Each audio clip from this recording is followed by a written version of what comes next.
अस्सलाम वालेकुम everyone, welcome back to my new vlog. और मैं अब्बा के घर से फिर मेरे घर शिफ्ट हो चुकी थी और कुछ चीज़ें जो है वो मैं लेके आई थी, मुझे ज़रूरत की चीज़ें थी। और मेरे घर की अभी सिटिंग सही से नहीं हो पाई है और स्टोरेज बॉक्सेस भी मेरे पास ज़्यादा नहीं है। मैं ज़्यादा चीज़ों को लेती नहीं हूँ, घर में डेकोरेट चीज़ें हो या घर में सामान हो वगैरह वगैरह, मैं कुछ भी नहीं लेती हूँ, कुछ भी डेकोरेट नहीं कर पाती हूँ। और वजह ये है कि फ़िज़ूल खर्च क्यों करें, ऐसा मैं सोचती हूँ। और जो मुझे पसंद है चीज़ें वो मैं नहीं ले सकती, क्योंकि ऑलरेडी मेरे पास बहुत सारी चीज़ें हैं। दहेज में जो चीज़ें होती है, दहेज मतलब मेरे घर में दहेज नहीं लिया गया था मेरे ससुराल में। It's a good thing. And जो भी पेरेंट्स देते हैं ना, वो बहुत ज़्यादा मिला था। मतलब कि घर की जो चीज़ें होती हैं वो छोटे मोटे चीज़ें वो ज़्यादा हो गई थी। और अब्बा का घर भी अभी ख़ाली हो चुका है, तो वहाँ भी बहुत सारी चीज़ें थी। मैंने बहुत कुछ चीज़ें डिक्लटर कर दी थी, फिर भी बहुत सारी चीज़ें ऐसी थी कि मैं कर नहीं सकी। उन सारी चीज़ों को मैं यहाँ पर लेके आ गई हूँ। और मेरा घर जो है वो बहुत ज़्यादा से ज़्यादा मेस पड़ा हुआ है। मैं बहुत ज़्यादा क्लीन करने की कोशिश करती हूँ, पर मैं कहाँ से शुरू करूँ, कैसे करूँ, मुझे कुछ भी समझ में नहीं आता है। और ये छोटे-छोटे जो स्टोरेज बॉक्सेस है, मुझे इवन स्टोरेज बॉक्सेस की बहुत ख़्वाहिश है। और अगर मैं न्यू स्टोरेज बॉक्सेस ले लूँगी तो इन चीज़ों का क्या होगा, और फिर से डिक्लटर हो जाएंगे। ऐसा मैं सोच कर कुछ चीज़ें अवॉइड कर जाती हूँ। और आपको पता है, मज़े की बात ये है कि जब से मेरी शादी हुई है, मैंने एक भी डिनर सेट या कुछ मेरी ख्वाहिश के मुताबिक मैंने कोई चीज़ नहीं ली है। ये सोच कर कि मेरे पास ऑलरेडी यही चीज़ है, मैं दोबारा से क्यों लूँ। मुझे डिज़ाइनर चीज़ें बहुत पसंद है, मैं घर को डेकोरेट करना चाहती हूँ, घर को अच्छे से रखना चाहती हूँ, पर चीज़ें फेंकना भी मुझे अच्छा नहीं लगता। मैं चाहती हूँ कि ज़रूरतमंद को दे दूँ। मेरे सामने मेरे कपड़े बहुत अच्छे कपड़े थे, क्योंकि मैं थोड़ी सी मोटी हो चुकी थी। आफ्टर ऑल डिलीवरी के बाद बहुत सारी औरतें मोटी हो जाती हैं कभी कभार, और इसलिए मैंने बहुत अच्छे महंगे कपड़े थे मेरे पास, मतलब कि अच्छे थे देखने में। मैंने 1-2 बार ही पहने थे वो सारे कपड़े। मैंने एक ज़रूरतमंद को दिया था मेरे ही सामने। 2 हफ़्ते बाद मैं उस रास्ते से गुज़र रही थी, कुछ काम था मेरा उनके घर में। तब मैंने देखा कि उन्होंने मेरे कपड़ों को पोंछा बनाकर पाँव के नीचे रखा था।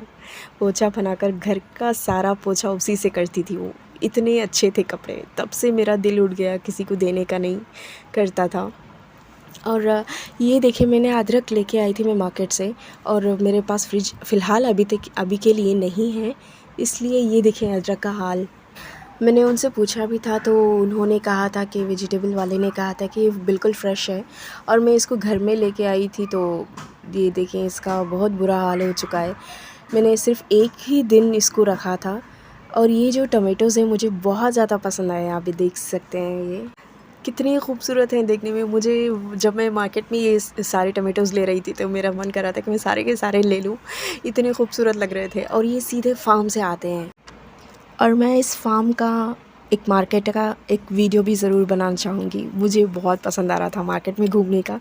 और मेरे घर में आ चुका था टीवी, और डिश कनेक्शन के लिए मैंने आदमी को बुलवाया था, और ये वो डिश कनेक्ट कर रहे थे। तभी मैं पका रही थी खाना सालना, मुझे थोड़ा सा लेट हो चुका था, घर में कुछ चीज़ें नहीं थी। और यहाँ पर खाना बनकर तैयार हो चुका है, और मैंने फ़िश लिया था। फ़िश फ्राई कर रही थी मैं, आधा फ़िश फ्राई हो चुका था, आधा बाकी था। तभी वो आदमी आ चुके थे, उनको देखना था कि वो जो कुछ भी पूछ रहे थे उन्हें देना था। और मैंने ये सालन भी बना के रख दिया था, बहुत ही मज़े का लाजवाब लग रहा था, और खाने में भी बहुत मज़े का था। और ये देखिए, मैं बहुत ज़्यादा मसाला फ़िश में इसलिए डालती हूँ कि मेरे हस्बैंड और मेरे बच्चे को और मुझे ख़ास तौर पर मेरी बेटी को इतना पसंद नहीं है स्पाइसी चीज़ें, हम तीनों को बहुत ज़्यादा पसंद है, इसलिए मैं और कनेक्ट करके चले गए थे। और मेरा फेवरेट शो देख रही थी मैं, आता शिंची। मुझे ये कार्टून बेहद पसंद है, मुझे कार्टून में शिनचैन और आता शिंची ये दोनों बेहद पसंद है, और मेरा फेवरेट शो देख रही थी। और मुझे इतना भूख लग रहा था कि मैं क्या ही बताऊँ, जाहिलों की तरह बैठ के खाना स्टार्ट कर दिया था मैंने। और थोड़ी देर बाद मेरे हस्बैंड आए, मुझे क्लिप लेनी थी, वो लेके आ गए थे स्टील वाले क्लिप्स, पता नहीं कहाँ घूम जाते हैं। और ये देखें, मेरी बेटी टीवी में इतनी अरखुल गरक हो चुकी है ना, उसको कुछ पता ही नहीं चल रहा है। की फ़ेवरेट शो माशा एंड द बियर और पेपा जॉर्ज, ये दोनों उसकी फ़ेवरेट हैं। और अगली सुबह मैं पहुंच गई थी बीएसएनएल सिम कार्ड लेने के लिए, क्योंकि 7 दिनों में मेरा सिम कार्ड ख़त्म होने वाला था। बहुत ज़्यादा इसका भाव ऊपर चढ़ गया था, तो मैंने सोचा कि बहुत सारे लोग ले ही रहे हैं तो मैं भी ट्राई करूं। और मैं रात सो रही थी तो यहाँ पर तितली बैठ गई थी, ये देखिए, हटाने पर भी नहीं गई थी, ये बहुत खूबसूरत लग रही थी, इसलिए मैंने इसका भी क्लिप ले लिया। और अगले दिन ये देखिए, मेरी बेटी स्कूल जाके आई थी। इसको स्कूल में टी शर्ट और इसका पैंट ट्रैक सूट दिया गया था। वो बहुत खुश थी क्योंकि क्या शाइनिंग मारता पैंट में। पैंट पहला कब बोले? कब?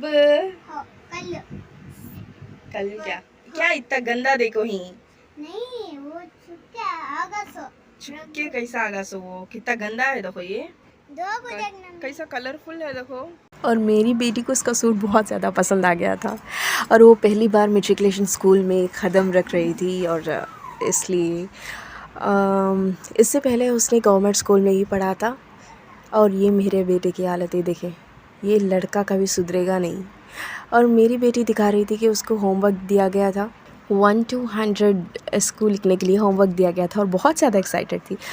मेरे चैनल को सब्सक्राइब करना मत भूलना। अल्लाह हाफिज़, मिलते हैं अगली वीडियो में।